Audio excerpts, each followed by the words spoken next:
I am a lion and I want to be free. Do you see a lion in me? The British Rail D0260, otherwise known as Lion. That was her name. She was a lion. Rar. This was a single example of a diesel-electric locomotive, a one-off prototype Type 4 mainline engine constructed in 1962 by a consortium of the Birmingham Railway Carriage and Wagon Company, Sulzer, who made her engine, and Associated Electrical Industries, or AEI.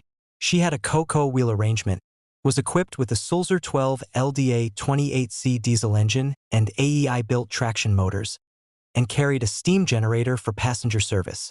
She was capable of reaching 100 miles per hour, with a tractive effort of 55,000 lbf and a horsepower of 2,750.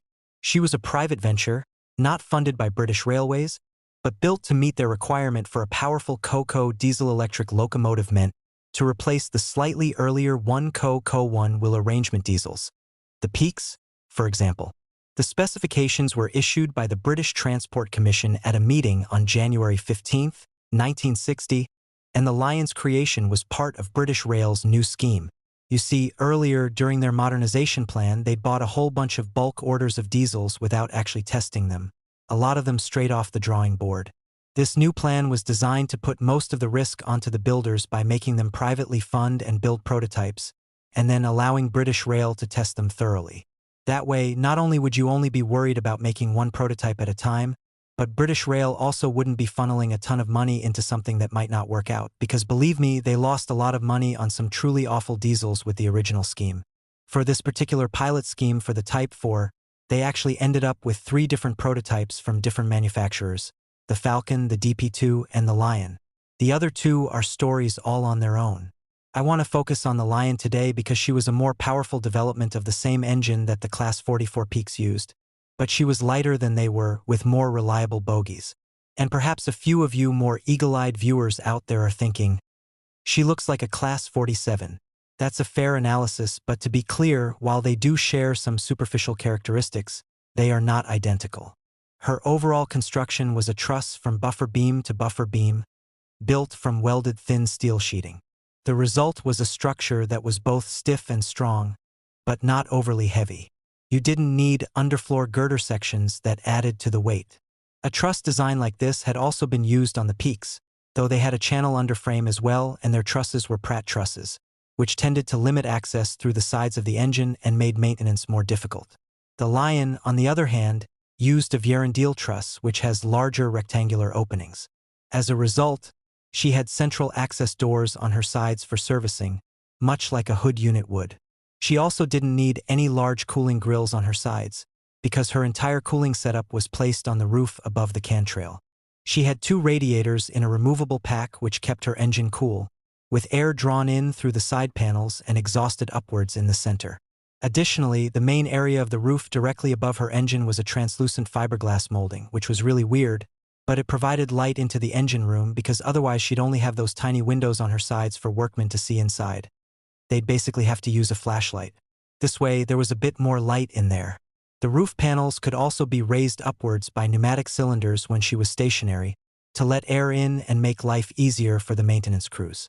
The roof could even be slid lengthwise and was so light that they didn't need a large overhead crane to remove a metal roof to access the engine for serious overhaul work. If you didn't think she looked like a Class 47, you may also think she looks like a Class 45, the Peaks, and that was very intentional because they shared the same visual designer. But perhaps the most striking feature about her, the most glaringly obvious thing I have completely ignored up until now, is her color, her livery. She's white. You really don't see very many white locomotives. The reason for this is that, white is just asking for dirt and soot and whatever. You'd never want to paint a steam engine white under almost any circumstances, unless it's never going to run again or something. I mean, there have been examples of white being used on a livery on occasion, but generally it isn't the dominant color, and it's certainly not the entire locomotive. Even the bogies were white.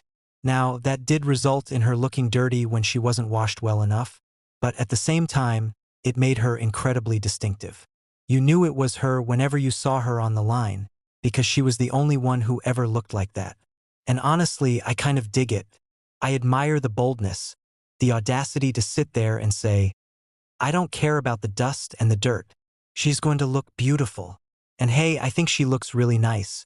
British Rail initially tested her on the Western region, on services out of London Paddington. Later, they moved her over to Finsbury Park on the Eastern region for services out of London King's Cross.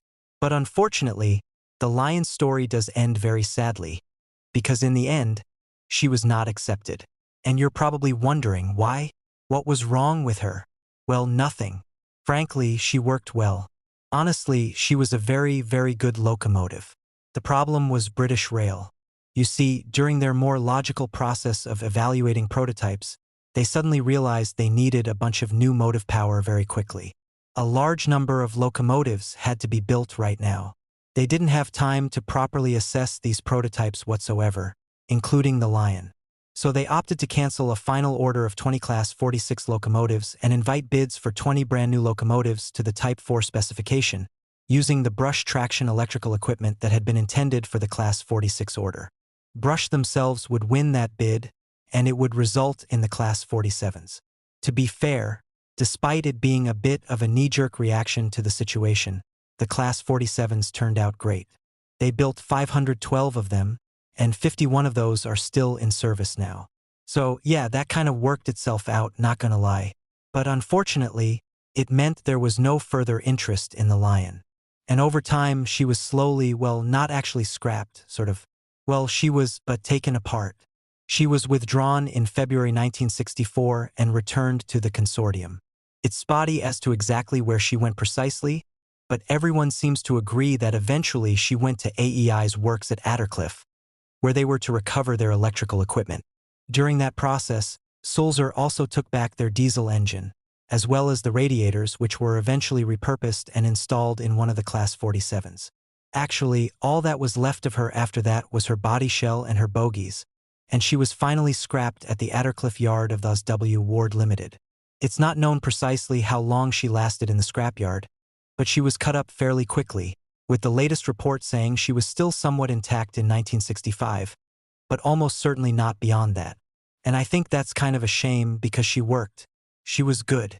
Now, don't get me wrong, Class 47s turned out great, but I just really like the Lion. Maybe it's because she's white.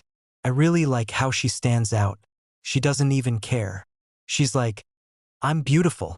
Look at my gorgeous porcelain skin. Also, they would never have made the entire class based on her if they'd gotten that far, this color. They would not have done that. Laughter. There's no way they would have gone through with that. This was just for her, but still. She's one of my favorites. And I miss her. I mean, I wasn't alive when she was alive, but I mean, why'd you take her? How dare you? You monsters. Till next time, this is Darkness, and I bid you all a fond farewell.